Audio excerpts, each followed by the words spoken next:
coisas que ainda que tentamos entender, não logramos. Alguns de vocês seguramente tiveram vários amigos ao longo dos anos que simplesmente desapareceram. No ensino médio, eu tinha um amigo chamado Marcos. Sua família tinha se mudado da Espanha para o Brasil. Marcos nunca perdeu seu sotaque espanhol. Na escola, muitas vezes se metiam com ele, pelo fato dele ser estrangeiro. Marcos era branco, de cabelos loiros e olhos claros. A gente se divertia muito e quando chegamos na idade adulta, Marcos simplesmente desapareceu.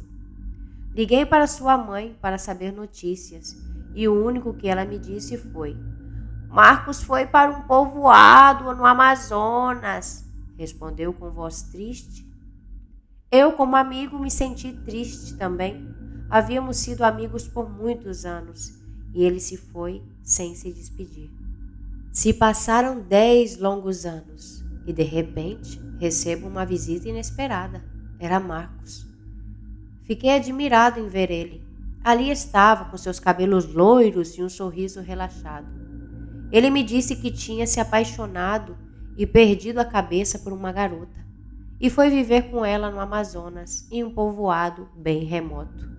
A gente conversou um pouco e conversa vai, conversa vem. De repente, do nada, Marcos me disse: "Eu vim aqui para te fazer uma proposta." E eu fiquei ali pensando: poxa, faz 10 anos que eu não vejo ele. Então perguntei: "Que proposta é esta, Marcos?"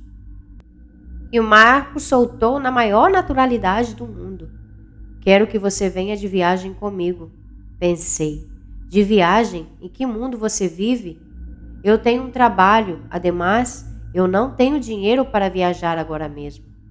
Marcos então disse: "Não se preocupe pelo dinheiro, eu pagarei tudo, você só tem que me acompanhar." Marcos me pediu esse favor em nome da nossa amizade. Liguei para o meu chefe e disse que tinha uma emergência familiar e que não poderia trabalhar nos próximos dias.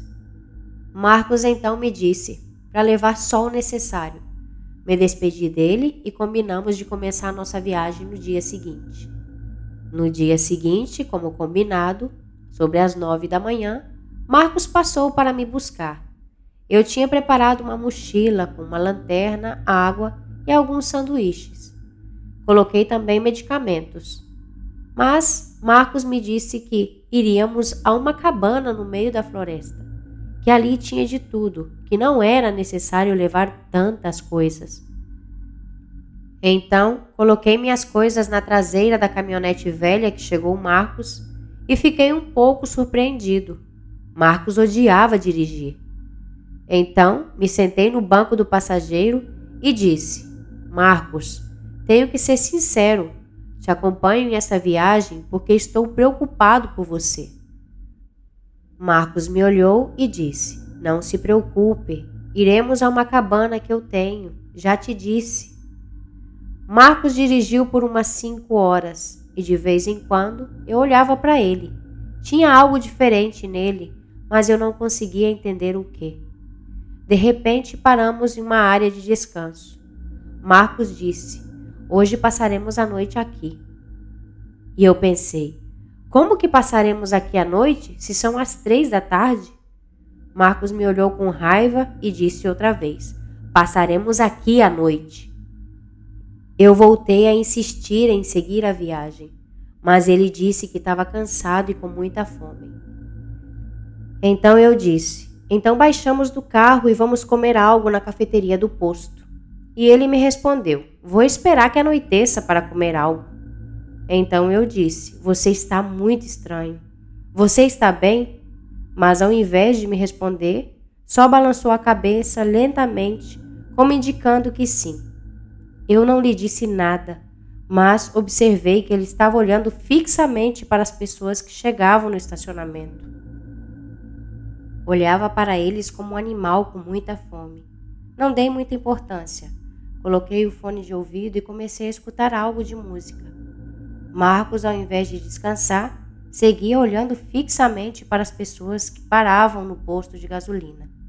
Em algum momento, eu dormi e acordei assustado quando Marcos entrou no carro de uma forma bruta, como se estivesse fugindo de algo.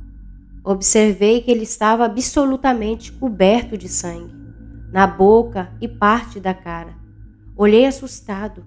Marcos, caralho! O que aconteceu? Perguntei com um pouco de medo da resposta. Marcos tragou saliva e disse: Ah, me sinto bem melhor. Agora já podemos seguir a viagem. Eu pude ver seus dentes manchados de vermelho pela pouca luz que nos iluminava naquela área de descanso. Marcos, isso não está bem. Você vai me contar o que aconteceu ou não? Mas ele, sem me olhar, me disse: Tranquilo, John. Eu tinha que comer. Todos temos que comer. Eu, já irritado, gritei: Mas de que caralho você tá falando? Você comeu um barril de sangue ou algo assim? Marcos, sem se importar muito comigo, disse: Não exatamente.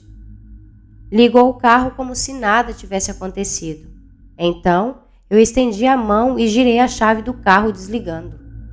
Marcos me olhou com muita raiva, me agarrou o braço e eu pude sentir a força que ele tinha. Se ele quisesse, quebraria meu braço sem nenhum esforço. Voltou a me olhar e disse: John, solta essas chaves. Notei que seu corpo tremia. Eu, sem saber o que fazer, soltei o volante. Ele deu marcha atrás e seguimos a nossa viagem. Eu estava muito assustado. O cheiro de sangue tinha se espalhado pelo carro. Dirigimos por algumas horas e finalmente chegamos à cabana. Nada mais saí do carro, vomitei. Aquele cheiro a sangue estava me embrulhando o estômago. Olhei para o meu telefone e me dei conta que não tinha cobertura, que eu não poderia ligar para ninguém. Marcos de repente falou: Ligar para a polícia é inútil. Olha, Marcos, já estou me cansando disso. Você está me assustando. Ele caminhou para a porta da entrada da cabana, respirou fundo como se estivesse a ponto de me contar algo. Mas ao invés disso, meteu a mão no bolso da calça e tirou um jogo de chaves.